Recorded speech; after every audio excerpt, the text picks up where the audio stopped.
Hello everyone, I have another video for you today. Today we have 3 stories and each juicier than the last. If you want to watch more of my content, I have a playlist in the description. I hope you enjoy. Here is the title to the first story. Professor tried to fail me because I rejected his advances. I took him down. Some people let power go to their heads, and when they realize they can manipulate others without consequence, they become dangerous. That's exactly what happened with Mr. Lawson, my professor during my junior year of college. He thought his position gave him control over his students, but when I rejected his inappropriate advances, he decided to make my life hell. Unfortunately for him, he underestimated me. It all started when I transferred into his advanced marketing class. He was well respected in the department, known for his industry connections and tough grading. I had heard mixed things about him. Some students swore by his teachings, while others warned that he played favorites. I figured as long as I did the work, I'd be fine. For the first few weeks, everything was normal. I participated in class, turned in assignments on time, and kept my head down. Then, after one class, he asked me to stay behind. He started off with casual small talk about my career goals and interests. Then, he dropped a comment that made my skin crawl. For the first few weeks, everything was normal. I participated in class, turned in assignments on time, and kept my head down. Then, after one class, he asked me to stay behind. I forced a polite smile and made an excuse to leave, but I had a bad feeling about the whole thing. Over the next few weeks, he kept finding reasons to keep me after class, sending me unnecessary emails, and making borderline inappropriate jokes. I ignored it as best as I could, but when he outright suggested we get drinks and discuss my future, I firmly declined. That's when everything changed. Suddenly, my grades started slipping. Assignments I knew were solid received C's and D's with vague feedback. He ignored my emails and brushed me off when I asked for explanations. Other students, ones who laughed at his jokes and spent extra time in his office, mysteriously maintained their high grades. I knew what was happening, but proving it would be tough. So, I started documenting everything. I kept copies of my assignments, recorded lectures where he gave praise in class but marked me down later, and saved every email exchange. I even managed to discreetly record a conversation where he implied that I wasn't willing to put in the extra effort for a better grade. Maybe that little sentence wouldn't be evidence against him, but it wouldn't hurt my case. Then, things escalated further. One day, I found an anonymous note in my locker. "Be careful who you cross." The timing was too perfect to be a coincidence. Either Mr. Lawson had found out that I was catching on, or one of his favorite students had overheard something. It didn't matter. I wasn't about to back down. I decided to take it a step further. I reached out to past students and alumni who had taken his class before. Some hesitated, afraid of backlash, but a few were willing to talk. One girl, who had graduated 2 years prior, confessed that he had made similar advances toward her. When she refused, he started nitpicking her work and nearly cost her a scholarship. She hadn't spoken up at the time, fearing no one would believe her, but now, she was ready to add her testimony to the case. With mounting evidence, I compiled a full report and submitted it to the administration. I expected them to be hesitant. After all, Mr. Lawson was tenured and had been at the university for over a decade. But what I didn't expect was the flood of other students who came forward once they heard someone had reported him. Apparently, I wasn't the first he had done this to, just the first to fight back. The investigation was swift.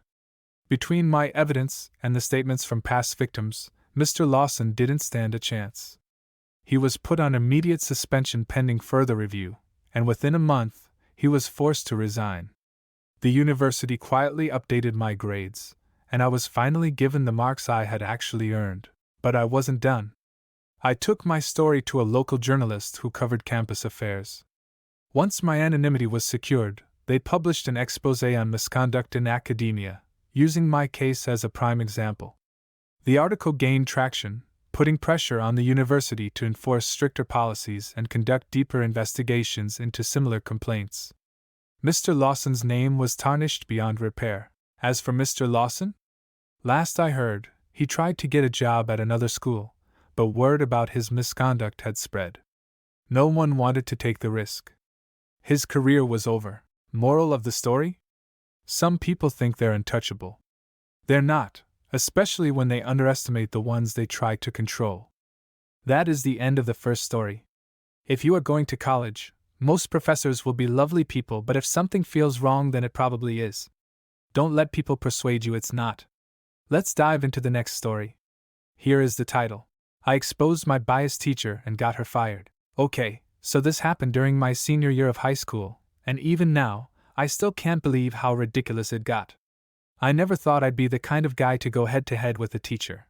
But when someone tries to screw you over for no reason, you kinda have to fight back, right? So, I was in this advanced English class.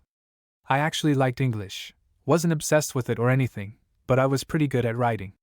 Then I ended up with Mrs. Pearson, and oh man, from day one, she seemed to have a personal vendetta against me. Like, I'm talking straight up targeting me. I turned in my first essay feeling pretty confident. I had always been at least a solid B+ student in English, sometimes even getting A's. But guess what grade she slapped on it? D, a freaking D. I went up to her after class, super polite, just asking if she could give me some feedback so I could improve. She barely even looked at me and just said, "Your argument is weak, and your structure is messy. Try harder next time." No actual advice. No explanation. Just try harder next time. Alright, fine. Maybe I really had messed up. So, for the next essay, I went all in. I had a friend, who was in AP English, mind you, proofread it. He said it was solid. I double-checked my formatting, made sure my thesis was clear, and turned it in. Another D. Now I knew something was up. I started comparing my grades with my classmates, and here's the kicker. Some of them wrote essays that were objectively worse than mine and still got B's and C's. And then I got an idea. I took an essay from a friend who had Mrs. Pearson last year. He got an A on it. I changed the name, tweaked a few sentences, and turned it in as my own. Just as an experiment. She gave it a D+. Yeah. Same essay. Lower grade. At that point, I was 100% sure she was just screwing me over. So, I decided to outsmart her. The plan. I started collecting evidence. I saved copies of my essays, took pictures before I turned them in, and compared them with other students' graded work. Then, I pulled the sneakiest move yet. I wrote up an essay under a fake name, crumpled it up a little, and handed it to her, pretending I found it on the floor. She graded it and gave it a B. It was literally one of my essays she had already given me a D on. At that point, I had all the proof I needed. Time to take this to the principal. I scheduled a meeting with the principal, brought all my evidence, and laid it out for him. He looked shocked. Like this was some straight-up bias, and he knew it. And then, the best part? He called Ms. Pearson into the meeting. When she walked in and saw me sitting there, her face dropped.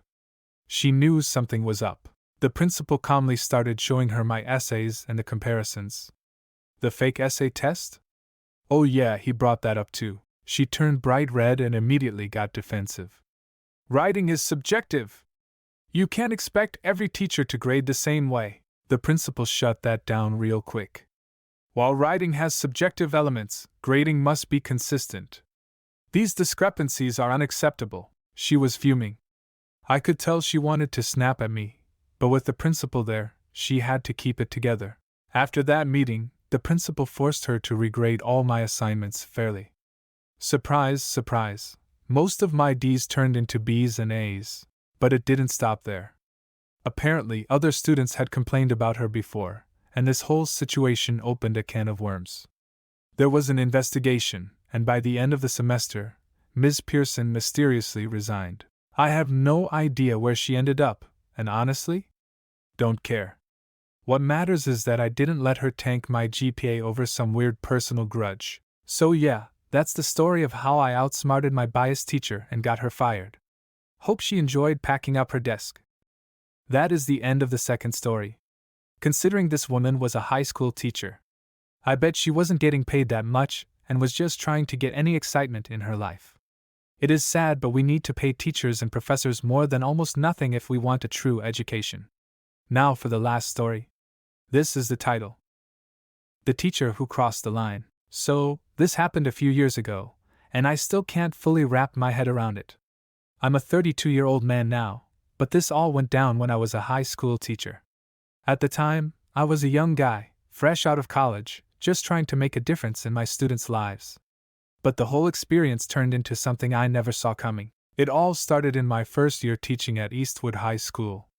I had just moved to the area, and I was excited about the opportunity to work in a place that had such a reputation for excellence. The school was diverse, full of kids from different walks of life, and I felt like I could connect with them.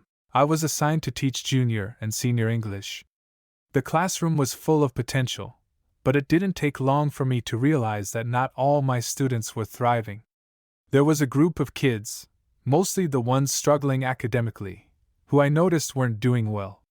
I tried my best to help them, but no matter how hard I tried to make them engage with the material, many of them just couldn't seem to find the motivation. Then I met Olivia, a shy, quiet student in my senior English class. She was one of those students who had the potential but just couldn't get it together. She came to class with a blank stare most days, and when I asked her about assignments, she'd mumble some excuse about not having the time to do it. It was clear she had a lot going on outside of school, but I could never get her to open up. One day, after school, Olivia stayed behind to talk to me. I figured she needed help with an assignment or something, so I stayed after class to give her some one-on-one time.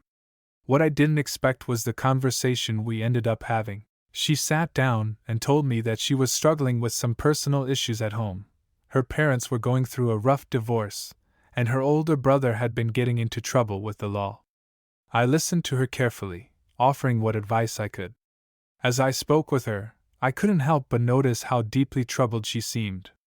There was something in her eyes that spoke of more than just the typical high school drama. Something darker. But here's where things took a strange turn. The next week, Olivia approached me again, but this time, her request was different. She told me that if I wanted her to pass my class, there was a favor she could offer me. I was stunned. She didn't outright say what she meant, but the insinuation was clear, and it made my blood run cold. I quickly tried to brush it off, telling her that her grades were in her hands, and all she needed to do was apply herself. But she wasn't going to back down so easily. She hinted that there were other girls in the school who had made similar arrangements with teachers in the past. She said that if I helped her out, she'd do anything to make it up to me. My first instinct was to shut it down immediately. No teacher would ever cross that line. It's not just unethical, it's illegal. But something about the way she said it made me question whether she was just desperate, or if there was something darker going on in her life that I wasn't seeing. I felt trapped. What do you do in a situation like that? I'm ashamed to say, I didn't handle it as well as I should have.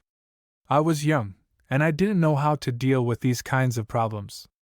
Instead of reporting it, I told her I'd think about it. It was the wrong thing to say, and I know it now. But at the time, I thought I could somehow talk her out of it or help her find a better way. Over the next few days, she started to offer more. She would stay after class to talk, and would ask if I needed help with grading papers. I started to feel the pressure mounting. Olivia was persistent, and even though I never took her up on her offers, I couldn't shake the feeling that I was stuck in a dangerous situation. One afternoon, I came into school to find a note on my desk. It was from Olivia. The note simply read, "I know what you're thinking. But if you don't do something for me, I'll tell everyone what you've been offering me." It was a threat.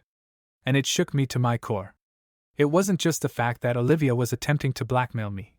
It was that I realized I wasn't the only one she had been targeting.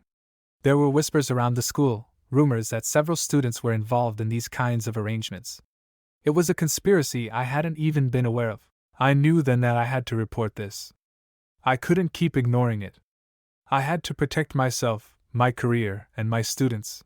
I went straight to my principal and explained everything. I handed over the note, and from there, things began to unravel quickly.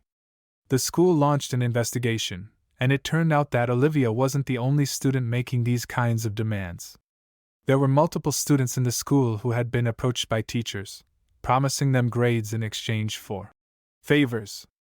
It was an absolute nightmare. The investigation brought down a few teachers, but none of them were directly involved with me. Still, the damage to my reputation was done. The students who had made these accusations were never going to trust me again, and some of the parents even started to question whether I was involved. I felt like I was walking around with a target on my back, even though I had done everything I could to stop the situation. In the end, I was cleared of any wrongdoing, but I left the school shortly after. The entire experience left me shaken. It was a hard lesson in human nature, and it was a reminder of how quickly things can spiral out of control if you don't act in the moment. I never became a teacher again, and I've spent years trying to move past the guilt and the fear I felt during that time. I still wonder how many other schools are like that, how many other teachers are getting away with disgusting things like this. It's a dark side to the education system that nobody talks about, and it will never go away. If there's one thing I've learned from all of this, it's that when something feels wrong, you have to trust your instincts and act on it. Because if you don't, it can destroy everything you've worked for. I just wish I'd done that sooner. That is the end of the last story. I don't want to even think about how common it is for students to be taken advantage of by their teachers. People they are meant to go to when they have nowhere else to go. It is a shame. There is a link in the description for my Reddit Stories playlist.